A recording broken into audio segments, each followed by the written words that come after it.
வணக்கம் காதல் தீயே. அத்தியாயம் 25. பரபரப்பாக பஞ்சாயத்து நடந்து கொண்டிருக்கையில் தனது போனில் வந்த செய்தியை கேட்டு யாரையும் எதையும் கண்டு கொள்ளாமல் தீரன் சென்றதும் திகைத்து நின்றார் சிதம்பரம். தீரா, டேய் தீரா, எங்கடா போற என கத்திக்கொண்டே பல்சரில் பறக்கும் தனது மகன் தீரனை அழைத்தார் சிதம்பரம். எதையும் கேட்காமல் தீரன் அங்கிருந்து புறப்பட்டு சென்றதும் அந்த கொலைகாரன் பேச ஆரம்பித்தான்.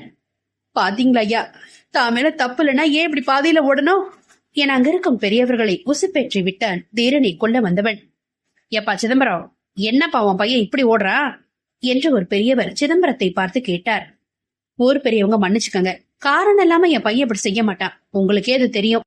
என்னதான் அவசரமா இருந்தாலும் எதுவும் சொல்லாமலா ஓடுறது? நாங்க என்ன நினைக்கிறது? ஊர் பஞ்சாயத்தை கூட்டினது எங்களை இப்படி கூப்பிட்டு அசிங்கப்படுத்தவா? அதானே, எங்களுக்கு என்ன வேலை வெட்டி எதுவும் இல்லன்னு நினைச்சிட்டானா உன் மவன் என்றார் மற்றொரு பெரியவர். நீங்க நினைக்கிற மாதிரி எதுவும் இருக்காது என சமாளித்தார் சிதம்பரம். வேற எப்படி நாங்க நினைக்கிறது? தீரன் தான் பஞ்சாயத்தை கூட்டினா, இப்ப அவனே போயிட்டான். என்னதான் நினைச்சிட்டு இருக்கான் உன் மவன்? இப்ப வந்துருவாங்க. எப்பா பெரிய மனுஷன், நீமா அப்படி பொறுப்பு இல்லாம பேசுற? உன் மாமன் பண்ணது சரியா நீயே சொல்லு. இப்ப வந்துருவாங்கற என்ன பதில் இதெல்லாம்? கண்டிப்பா ஏதாவது முக்கியமான விஷயமா தான் போயிருப்பா, இல்லன்னா இப்படி பாதியில போக மாட்டான். உங்க முன்னாடி தானே வளர்ந்தான் தீரன், உங்களுக்கு அவனை பத்தி தெரியும் தானே. இங்க வெறும் வாய் பேச்சுக்கு எந்த வேலை இல்ல சிதம்பரம். ஏதாவது சொல்லிட்டு போயிருக்கணும். அவன் பாட்டுக்கு போறான். ஐயா, என்னை கொஞ்சம் நினைச்சு பாருங்கய்யா, வீட்டுல எனக்காக பொண்டாட்டி பிள்ளைங்களா காத்துக்கிட்டு இருப்பாங்க என்று ஊர் பெரியவர்களின் இடையில் புகுந்தான் கொலைகாரன். அதானே, எந்த ஆதாரமும் இல்லாம இவனை எப்படி நம்ம புடிச்சு வைக்கிறது? இங்க கூடி இருக்கிற அத்தனை பேருக்கும் ஜோலி இருக்கு. ஊர் பெரியவர்கள் கேட்கும் கேள்விகளுக்கு பதில் கூற முடியாமல் திணறி தவித்தார் சிதம்பரம். சும்மா எல்லாரோட இனத்தை வரைய பண்ணிட்டு இருக்கான் உன் மவன், கண்டிச்சு வை அவன என சிதம்பரத்தை எச்சரித்தார் ஊர் பெரியவர் ஒருவர். தம்பி, நீ போலாம்ப்பா, இத்தோட இந்த பஞ்சாயத்து கூட்ட கலையுது என தீரனை கொல்ல வந்த கொலைகாரனை விடுவித்து பஞ்சாயத்தை கலைத்தனர் செங்கமுனரி கிராம பெரியவர்கள். நடந்ததை போனில் தன் மகன் தீரனிடம் கூறி முடித்தார் சிதம்பரம். எதுக்குடா அப்படி பண்ணுன? ஊரு முன்னாடி என்னைய கை கட்டி நிக்க வச்சுட்டியா தீரா என வருத்தப்பட்டார் சிதம்பரம். அப்பா, நான் வேணும்னு இப்படி பண்ணலப்பா. நம்ம ஊர்ல புதுசா நிறைய நடக்குதுப்பா என தூரிகைக்கு நடந்த விபத்தை தன் தந்தையிடம் கூறினான் தீரன். தீரா, நம்ம ஊர்ல இப்படி பொம்பளை பிள்ளைங்களுக்கு பாதுகாப்பு இல்லாம இருந்தது இல்லையே தீரா. யார் இதை செஞ்சிருக்க கூடும்? அதான்ப்பா எங்களுக்கும் தெரியல. எங்களுக்கும்னா மகி உதயன் அங்கதான் இருக்காங்களா? ஆமாப்பா, மகிக்கு இப்பதான் ட்ரீட்மெண்ட் முடிஞ்சது. உதிதான் ரொம்ப உடஞ்சு போயிட்டான். இப்ப அந்த பொண்ணு எப்படி இருக்கா? அவங்க வீட்டுல சொல்லிட்டீங்களா? டாக்டர் எந்த பிரச்சனையும் இல்லன்னு சொல்லிருக்காங்க. அந்த பொண்ணுக்கு அம்மா இல்லையாப்பா, அப்பா மட்டும்தான். பேரு கூட ஏதோ கலியமூர்த்தியா, வயல் நடுவுல அவங்க வீடு. என்ன கலியமூர்த்தியா? டேய், அவன் சரியான குடிகாரன்டா. குடிச்சிட்டு வந்து பொண்டாட்டி மேல சந்தேகப்பட்டு சண்டை போட்டதுலதான் அந்த பொண்ணு இறந்து போச்சு. உனக்கு அவரை தெரியாதா? என்னப்பா சொல்றீங்க? இது எனக்கே தெரியாதே. பசங்களை விட்டு விசாரிக்க சொல்லிருக்கேன். சரி, நானும் போய் என்னன்னு பாக்குறேன். நீ மகியையும் உதயையும் வீட்டுக்கு அனுப்பி வை. நைட்டு நீ அங்கேயே தங்கிக்கோ. அந்த பொண்ணை பத்திரமா பாத்துக்கடா. கொஞ்ச நேரத்துல நானும் வர்றேன் அங்கே என்றார். சரிப்பா என போனை அணைத்து விட்டு தனது தந்தை கூறியவற்றை மகையிடமும் உதயனிடமும் கூறினான் தீரன். ச, முதல்ல தூரியோட அப்பாவை தேடணும். அவ அப்பாவை பத்தி எதுவும் சொல்லலையே தூரி. அதெல்லாம் மெதுவா பாத்துக்கலாம். நான் இங்கே இருக்கேன். நீங்க 2 பேரும் வீட்டுக்கு கிளம்புங்க. போய் ரெஸ்ட் எடுத்துட்டு காலையில வாங்க. இல்ல, நாங்களும் இங்கே இருக்கோம் என்றார் உதயன். சொல்றத கேளு உதய், சின்ன பசங்க நீங்க. காலையில இருந்து சாப்பிடாம அலைஞ்சிட்டு இருக்கீங்க. உங்க வீட்டுல உங்களை காணோன்னு தேடிட்டு இருப்பாங்க. நைட் மட்டும் தானே, நான் பாத்துக்கிறேன். நீங்க வீட்டுக்கு போயிட்டு காலையில வாங்க. சரின்னு மனதே இல்லாமல் தீரன் கூறியதுக்கு தலையாட்டினான் உதயன். மகி, நான் சொன்னது நினைவு இருக்கட்டும். அவங்க கொல்ல வந்தது என்னைய மட்டும்தான், சரியா? ஊரு விட்டு ஊரு வந்திருக்க, வீணா பிரச்சனை மாட்டிக்காத. மகிக்கு மீண்டும் அறிவுறுத்தினான் தீரன். சரி என தீரனுக்கு தலையாட்டியவரை மனதில் உள்ளவன் கூற்றுக்கு எதிராக திட்டத்தை தீட்டிக் கொண்டாள் மகி. இருவரும் ஹாஸ்பிட்டலில் இருந்து புறப்பட்டு மௌனமாகவே வீட்டிற்கு வந்தனர். இருவருக்குமே எதுவும் பேச தோன்றவில்லை. தூரிகையின் நிலையை எண்ணி இருவருக்குள்ளும் ஒரு எரிமலை வெடிக்க ஆயத்தமாகிக் கொண்டிருந்தது. இரவு ஆரம்பித்த பிறகும் மகியும் முதியனும் வீட்டிற்குள் நுழைவதை கண்ட பல்லவி ஓடி வந்து மகியை அறைந்தார். காலையில சொல்லாம கொள்ளாம வீட்டை விட்டு வெளியே போயிட்டு இப்பதான் வர்ற, என்ன நினைச்சிட்டு இருக்க மனசுல என மகியின் மீது கோவப்பட்டார் பல்லவி. பல்லவியின் கோப குரலை கேட்டு மற்ற அனைவரும் நடுக்கூடத்திற்கு வர இந்திரன் தான் முதலில் மகியின் காயத்தை கவனித்தார். மகி, என்னமாச்சு உனக்கு? எப்படி காயம் வந்துச்சு? பதறி போனார் இந்திரன். இந்திரன் பதறிய பிறகுதான் அனைவரும் மகியை நன்றாக கவனிக்க அவளின் வாடிய முகமும் காயங்களும் வீங்கிய கண்ணமும் அவர்களை மேலும் பதறச் செய்தது. காலையில தான் தீரனை யாரோ கொல்ல பார்த்தாங்கன்னு பிரச்சனை போச்சு. இப்ப மகி இப்படி வந்து நிக்கிறா. என்ன ஆச்சுன்னு வாயை திறந்து சொல்லு மகி. டே உதி, நீ ஆச்சு என்ன நடந்துச்சு சொல்லண்டா. முதல்ல ஆளுக்கு பதறாம பிள்ளைங்களை உட்கார விடுங்க. இருவரையும் அமர வைத்தார் ராஜேந்திரன். இப்ப சொல்லுங்க, காலையில இருந்து எங்க போனீங்க? மகிக்கு எப்படி அடிபட்டுச்சு? மகி அமைதியாக தனது தந்தையின் தோளில் சாய்ந்து கொள்ள உதயன் நடந்த அத்தனையும் விரிவாக கூறினார்.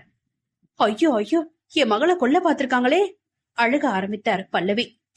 அழுகாதமா, அங்க தூரிய நினைச்சு பாத்திய நீ? மகியை யார் கொல்ல பாத்திருப்பா? ஒரே நாள்ல 3 பேருக்கு இப்படி ஆகிருக்கு. நாளை காலையில போய் அந்த பொண்ணை பாத்துட்டு வரணும். பாவம், தாயில்லாத பொண்ணு என்று வருத்தப்பட்டார் செண்பகம். நடந்ததை உதயன் கூறியதிலிருந்து பெரியவர்களுக்கு பயமாகவும் பதட்டமாகவும் இருக்க, மகி, நான் சொல்றத கேளு, நாம நம்ம வீட்டுக்கு போயிடலாம் என்ன மெதுவாக பல்லவி கூறினார். ஏமா? எனக்கு பயமா இருக்கு மகி, போயிடலாம். எனக்கு அதான் சரின்னு தோணுது என்று செண்பகமும் கூறினார். என்னை பயந்து ஓட சொல்றீங்களா? என்னை ஒருத்த கொல்ல பாத்திருக்கான், என் தங்கச்சிய சிதைச்சு போட்டிருக்கான், நான் ஓடி போய் ஒளிச்சுக்கணுமா? நீங்க ஏன் பேசாம இருக்கீங்க? நீங்க கொஞ்சம் எடுத்து சொல்லுங்களேன் என பல்லவி தன் கணவரிடம் கூறினார். என் பொண்ணை நான் எப்போது தைரியமா எதிர்த்து நிக்கணும்னு தான் சொல்லி கொடுத்து வளர்த்திருக்கேன். என்ன பண்ணணும்னு அவளுக்கு தெரியும். அவளோட முடிவுதான் என் முடிவு. இவர் ஒரு விவசாய கட்ட மனுஷன். உதய், உன் ஃப்ரெண்டுக்கு நீ ஆச்சும் எடுத்து சொல்லுடா. இல்லம்மா, மகி என்ன செய்யணும்னு அவளுக்கு நல்லா தெரியும். பிரச்சனைய பார்த்து ஒதுங்கி போறவளாமா மகி? மா, நீ பயப்படாத. என்ன செய்யணும்னு எனக்கு தெரியும். எனக்கு எதுவும் ஆகாது. நீயும் அப்பாவும் வேணும்னா வீட்டுக்கு கிளம்புங்க. நாளைக்கு எனக்கு மிகப்பெரிய வேலை இருக்கு. நான் நல்ல ரெஸ்ட் எடுக்கணும். உன்னை இங்க விட்டுட்டு நாங்க அங்க போய் என்னடி பண்ண போறோம்? அம்மோ, நம்ம லீவ் முடிய 3 நாள் தான் இருக்கு. அதுக்குள்ள இங்க உள்ள பிரச்சனையை முடிக்க முடியுமா? முடிக்கணும் உதி. சரி, எனக்கு தூக்கம் வருது, எல்லாருக்கும் குட் நைட் என்று கூறிவிட்டு தனது அறைக்குள் நுழைந்தாள் மகி. அதான் நம்ம பிள்ளைங்களே தைரியமா இருக்குதுங்களே, நீங்க பயப்படாம போய் தூங்க. காலையில ஹாஸ்பிட்டல் போய் அந்த பொண்ணை போய் பார்க்கணும் என்றார் ராஜேந்திரன். நீங்க என்ன வேணாலும் சொல்லுங்க, எனக்கு ரொம்ப பயமா இருக்கு என்றார் பல்லவி. ஒண்ணு ஆகாது, பேசாம வா தூங்க என பல்லவியை உறங்க அழைத்து சென்றார் இந்திரன். செண்பகமும் ராஜேந்திரனும் குழப்பத்துடனே உறங்கச் செல்ல மகியை தவிர மற்ற அனைவர் மனதிலும் நாளைய விடியலை நினைத்து பயமாக இருக்க அங்கு தனது அறையில் தீவிர சிந்தனையில் ஆழ்ந்திருந்தாள் மகி. மகியின் அறையினுள் உணவு அடங்கிய தட்டுடன் நுழைந்தான் உதயன். தீவிர யோசனையில் மூழ்கியிருந்த மகியின் கூந்தலை ஒதுக்கிவிட்டு உணவை பிசைந்து தனது தோழிக்கு ஊட்டிவிட்டான். எதுவும் கூறாமல் அமைதியாக உணவை வாங்கிக் கொண்டாள் மகி. சிறிது நேரத்தில் தன் உணர்வு அடைந்த மகி உதயனிடமிருந்த உணவு தட்டில் உணவை எடுத்து அவனுக்கு ஊட்டிவிட்டாள். உதயனும் எதுவும் கூறாமல் அமைதியாக உணவை வாங்கிக் கொண்டான். அங்கு மௌனமாக ஒரு அன்பு பரிமாற்றம் நிகழ்ந்தது. இருவருக்கும் உணவு எடுத்து வந்த செண்பகம் இருவரும் மாறி மாறி உணவு ஊட்டிக் கொள்வதைக் கண்டு மன நிறைவுடன் சத்தமிடாமல் திரும்பிச் சென்றார். உணவு உண்டு முடித்துவிட்டு, எதை யோசிக்காம தூங்கமோ என மகிக்கு போர்வையை இழுத்து போர்த்தி விட்டான் உதயன். திரும்பிச் செல்ல போன உதயனின் கையை பிடித்து நிறுத்தி, உதய், நாளைக்கு நான் என்ன செஞ்சாலும் என் கூட நிப்பியா என கேட்டாள் மகி. உன் மனசுக்கு சரின்னு படுறத செய். உன் பின்னாடி நான் நிப்பேன். உனக்காக உன் ஃப்ரெண்டா நான் உன் கூடவே இருப்பேன் என மகியின் கரத்தை அழுத்தினான் உதயன். எனக்கு இது போதும், நீ போய் தூங்கு. சரியம்மோ. மகியின் அறையை கடந்தான் உதயன். உதய், லவ் யூ என செல்லம் தன் நண்பனை பார்த்து கூறினாள் மகி. அரைக்கதவை மூடப்போன Uday, love you to Ammu, தூங்கு என்று கூறிவிட்டு சென்றான். அதே நேரம் ஹாஸ்பிட்டலில் தூரிகை மெதுவாக கண் திறந்தாள். அவள் கண் திறந்த விஷயம் அறிந்த தீரன் தூரிகையை சென்று பார்க்க கஷ்டப்பட்டு தேரனின் காதில் தூரிகை ஏதோ கூற கூற தேரனின் முகம் உலை களமாக மாறியது. மறுநாள் காலையில் பஞ்சாயத்தை கூட்டி நின்ற மகியை கண்டு செந்தணலென உருமாறி நின்றான் தீரன். அத்தியாயம் 26. மகள் விழியும் உதயனும் மருத்துவமனையை விட்டு சென்ற பிறகு தீரன் அங்குள்ள இருக்கையில் அமர்ந்து ஆழ்ந்து யோசித்தான். மகி இந்த ஊருக்கு வந்து 4-5 நாள் தான் ஆகுது. அவளுக்கு இந்த ஊர்ல எதிரி யார் இருக்க முடியும்? அதுவும் அவளை கொலை பண்ற அளவுக்கு. அவ எந்த பிரச்சனையில சம்மந்தப்பட்டிருக்கா? அவ சம்மந்தப்பட்ட ஒரே பிரச்சனை அந்த ஆத்து மணல அள்ளின பிரச்சனை மட்டும்தான். அவனுங்கதான் இந்த வேலையை பார்த்திருப்பானுங்களோ என யோசித்துக் கொண்டு இருக்கையில் நர்ஸ் வந்து தீரனை அழைத்தார். சார், நீங்க அட்மிட் பண்ண பேஷண்ட் கண் முழிச்சிட்டாங்க. நர்ஸ் கூறியதும் துள்ளி எழுந்த தீரன், தேங்க்யூ சிஸ்டர் என கூறிவிட்டு தூரிகையின் அறையை நோக்கி கிட்டத்தட்ட ஓடினான். அரைக்கதவை வேகமாக தள்ளியவன் வெளியில் நின்றபடியே தூரிகையை பார்த்தான் தேரன். கண் விழித்த தூரிகை தேரனை கண்டதும், அண்ணே மெல்லிய குரலில் அழைத்தாள். பாப்பா. அதற்கு மேல் பேச தெரியாமல் தூரிகையின் தலையை பாசத்துடன் வருடி விட்டான் தேரன். தேரனின் பாச வருடலில் கண்ணீர் சிந்தினாள் தூரிகை. தூரிகையின் கண்ணீரை கண்டவன், அழாதமா, நீ அழக்கூடாது. உன்னை இப்படி அழ வச்சவனதான் நீ அழ வைக்கணும். யாருன்னு அண்ணன் கிட்ட சொல்லுமா, அந்த பொறுக்கி நான் கவனிச்சுக்கிறேன் என நிகழ்ச்சியுடன் ஆரம்பித்து கோபத்தில் முடித்தான் தேரன். வேண்டாம் என பொருள்படுமாறு தலையை ஆட்டினாள் தூரிகை. பயப்படாம சொல்லுமா. தன் கண்ணை மூடி சத்தமில்லாமல் கண்ணீர் சிந்தி அழுத தூரிகை மெதுவாக தீரனின் காதில் நடந்தது அனைத்தையும் கூறினாள். தூரிகை கூறுவதை கேட்க கேட்க தீரனின் நெஞ்சில் ஒரு புயலே உருவானது. அதன் விளைவாக அவனது முகம் உலைக்களமாக மாறி செந்தனல் வீசியது. தீரனின் முகத்தை பார்த்த தூரிகை, "அண்ணே!" பயத்தில் மிரண்டாள். தூரிகையின் குரலில் இருந்த நடுக்கத்தை உணர்ந்த தீரன், "நீ பயப்படாத. நீ எதை பத்தியும் கவலைப்படாம நல்லா ரெஸ்ட் எடு, சரியா?" குரல் இருக்க கூறியவன் தூரிகையின் கூந்தலை கோதி விட்டான். "அண்ணே, என்னை யாருன்னு முதல்ல பார்த்தது?" உள்ளத்து வேதனையை உள்ளடக்கியபடி கேட்டாள் தூரிகை. "மகி" என்றான் தீரன். "அக்காவா?" "நீ ரொம்ப ஸ்ட்ரெயின் பண்ணிக்காத. என்ன நடந்துச்சு நான் சொல்றேன்" என்று தூரிகையை ஹாஸ்பிட்டலில் சேர்த்த கதையை கூறினான் தீரன். "ஒதிதான் ரொம்ப பாவம். பெத்து பிடிச்சவ மாதிரி இருந்தான்." தீரன் கூறிய செய்தியில் தன்னை முதலாக உதயன் கண்டு பேசியதையும் தான் அவளை சேற்றில் தள்ளி விட்டதும் நினைவில் வர, கூடவே தனது தற்போது நிலையும் ஒருங்கே நினைவு வர உள்ளம் நொறுங்கி போனாள் தூரிகை. தூரிகை ஏதோ சிந்தனையில் மூழ்கி பிறகு கண்ணீர் சிந்துவதை கண்ட தீரன், "இப்போ அவளுக்கு கண்டிப்பா மகியோட ஹெல்ப் வேணும்" என முடிவு செய்து மகியின் போன் நம்பர் தெரியாததால் உதயனின் போனிற்கு கூப்பிட்டான். உதயனிடம் விஷயத்தை கூறி மகியை உடனே அழைத்து வருமாறு கூறிவிட்டு போனை அணைத்தான். தூரிகை கூறிய அனைத்தும் தீரன் நெஞ்சில் முட்டி மோதி கொண்டிருக்க தீரனின் கோபம் எந்நேரமும் வெடித்து சிதற தயாராக இருந்தது. சிறிது நேரத்தில் மகியை அழைத்துக் கொண்டு உதயன் பரபரப்புடன் வர அவர்களை தொலைவில் கண்டுவிட்டு இருவரையும் ஹாஸ்பிட்டலின் வெளியே தனியே அழைத்துச் சென்றான் தீரன். "அண்ணே, தூரி நல்லா இருக்காளா? பேசினாளா?" பரபரப்புடன் கேள்விக்கு மேல் கேள்வியாக தீரனை பார்த்து கேட்டான் உதயன். ஆனால் தீரனின் முகத்தை பார்த்த மகி, "யாரு?" என்ற ஒற்றை கேள்வியை உறுதியாக கேட்டாள் மகி. ஏக்க போன்ற குரலில் தூரிகை கூறியவற்றை வள்ளியுடனும் மகியிடமும் உதயனிடமும் தீரன் கூற அதை கேட்ட இருவரும் அடித்து வைத்த சிலையில் நின்றனர். "உதய், உனக்கு ஆள அடையாளம் தெரியும் தானே?" தீரனை பார்த்தவர் உதயனை கேள்வி கேட்டாள் மகி. கையில் பைக் சாவியை எடுத்து, "போகலாம் மகி" என ஆறா பெருக்கெடுத்து ஓடும் சினத்துடன் கூறினான் உதயன். "நீ எங்க போற மகி?" நிதானமாக கேட்டான் தீரன். "எனக்கு அவன் பேரு மட்டும் தான் தெரியும். ஆள அடையாளம் தெரியாதுல. உதய அடையாளம் காட்டின மட்டும் போதும். அவனை என்ன பண்ணுன்னு எனக்கு தெரியும்." பொங்கி வரும் சிரத்தை ஒன்றாக திரட்டியபடி பொறுமையாக பதில் கூறினாள் மகி. "நீ அங்க போறதை விட இங்க உனக்கு முக்கியமான வேலை இருக்கு. உன் தங்கச்சிய கூட இருந்து நீதான் கவனிச்சுக்கணும். அவனை நானும் உதயும் பாத்துக்கிறோம். அவனை உரு தெரியாம அழிச்சிட்டு தூரியோட உண்மையான அக்காவா அவளை வந்து பாக்குறேன்" என்று கொதித்து எழுந்தாள் மகி. "ஓவரா உணர்ச்சி வசப்படாம நான் சொல்றதை செய்யடி. உன்னோட பங்கு இங்கதான் அவசியம். அவளை மனசளவுல பலமா மாத்த உன்னாலதான் முடியும்" என கோபத்துடன் மகியின் மூச்சுக்காற்று உரசும் நெருக்கத்தில் நின்று அவளின் விழிகளுக்குள் ஊடுருவியபடி ஆணையிட்டான் தீரன். தீரனின் வெளியில் உள்ள ஆளுமையில் தன்னை அறியாமலே "சரி" என்றாள் மகி. தான் ஒரு முடிவு எடுத்தால் அதிலிருந்து யாருக்காகவும் எதற்காகவும் தன்னை மாற்றிக் கொள்ளாதவள். தீரன் கூறிய வார்த்தையில் அடங்கி சரியென தலையாட்டும் மகியை புதிதாக பார்த்தான் உதயன்.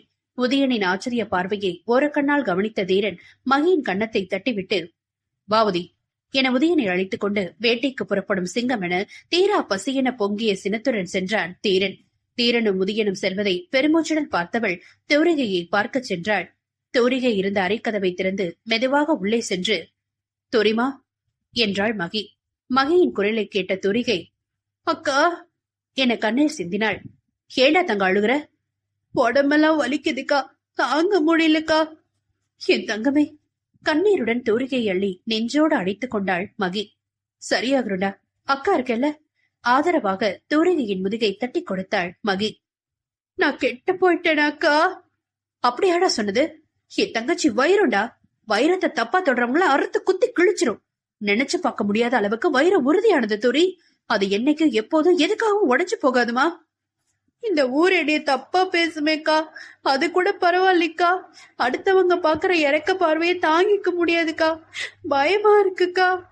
"இது உன்னோட வாழ்க்கை தெரியுமா? அடுத்தவங்களோட எந்த விமர்சனத்தையும் நீ மண்டையில ஏத்திக்கணும்னு அவசியமே இல்ல. உன் வாழ்க்கையை நீதான் வாழ போற, அடுத்தவங்க இல்ல.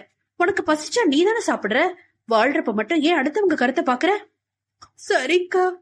அரை மனதுடன் தலையாட்டினாள் தூரிகை. "எதை பத்தியும் யோசிக்காம தூங்கு. அக்காவும் கூடவே இருப்பேன்." தூரிகையின் கரத்தை ஆதரவாக அழுத்தினாள் மகி. மருந்தின் வீரியத்திலும் உடல் வலியிலும் சிறிது நேரத்தில் கண்ணுறங்கினாள் தூரிகை. மறுநாள் தூரிகை கண் விழிக்கையில் அவள் அருகே செண்பகமும் பல்லவையும் அமர்ந்திருந்தனர். அவர்களை கண்ட தூரிகை, "அம்மா, அக்கா எங்க?" என்றாள். "அவ வீட்டுக்கு போய் குளிச்சுட்டு வரேன்னு போயிருக்காடா" என்றார் செண்பகம். "அவள் நேரம் என்ன 7:30 கூட்டியிருக்காளோ தெரியலையே." மெல்லியதாக முணங்கினார் பல்லவி. அதே நேரம் மகை ஊர் பஞ்சாயத்தை கூட்டியிருந்தாள். நீதி கேட்டு வந்த கண்ணகியாக வானுக்கும் மண்ணுக்கும் ஓங்கி உயர்ந்து வளர்ந்து நிற்கும் ஆழி பேரலையாக நின்றிருந்தாள் மகிழ்விழி. ஏம்மா வெளியூர்கார பொண்ணு, உனக்கு என்ன பிரச்சனைமா என்றார் ஒரு பெரியவர். ஊர் விட்டு ஊர் வந்திருக்கிற, உனக்கு என்ன பிரச்சனை என்னன்னு கேக்குறோம்ல, பதில் சொல்லாம திமிர நிக்கிற? இந்த காலத்து பசங்கள் எல்லாம் விளையாட்டா போச்சுது என பெரியவர்கள் அனைவரும் மகியை கேள்வி மேல் கேள்வியாக கேட்க எதற்குமே பதிலளிக்காமல் இரும்பென நின்றிருந்தாள் மகி. இந்த ஊர்ல வாழ்ற நீங்கள்லாம் மனுஷங்க தானே? நிதானமாக கேட்டாள் மகி. மெல்லிய உறுதியான குரலில் சீறி பாய்ந்திரும் அம்பென மகியின் கேள்வி அங்குள்ள பெரியவர்களின் நெஞ்சில் ஆழமாக தைத்தது. மகி பஞ்சாயத்தை கூட்டியிருக்கும் விஷயத்தை அறிந்த இந்திரன், சிதம்பரம் மற்றும் ராஜேந்திரன் என அனைவரும் அங்கு வந்து சேர்ந்தனர். மகி கேள்வி கேட்ட அந்த நொடி இரவில் வெளியில் சென்ற தீரனும் முதியனும் பஞ்சாயத்திற்கு வந்தனர். அவ்வளோ சொல்லியும் இப்படி பண்ணிட்டாளே என கோபத்துடன் மகியை உறுத்து விழித்தபடி தனது கையில் படிந்திருந்த குருதியை யாருக்கும் தெரியாமல் மறைத்தான் தீரன். தீரனின் தீ போன்ற பார்வையோ ஊர் பெரியவர்களின் கோபமான கேள்விகளோ மகியை துளி கூட அசைக்கவில்லை. அங்க ஒரு பொண்ணு பெத்த அப்பனாலேயே செத்து பொழைச்சிருக்கா. நீங்கெல்லாம் மனுஷங்க தானே? இதெல்லாம் மனுஷங்க வாழ்ற ஊழா? மொத்த ஊரையும் பார்த்து காரி துப்பினாள் மகி.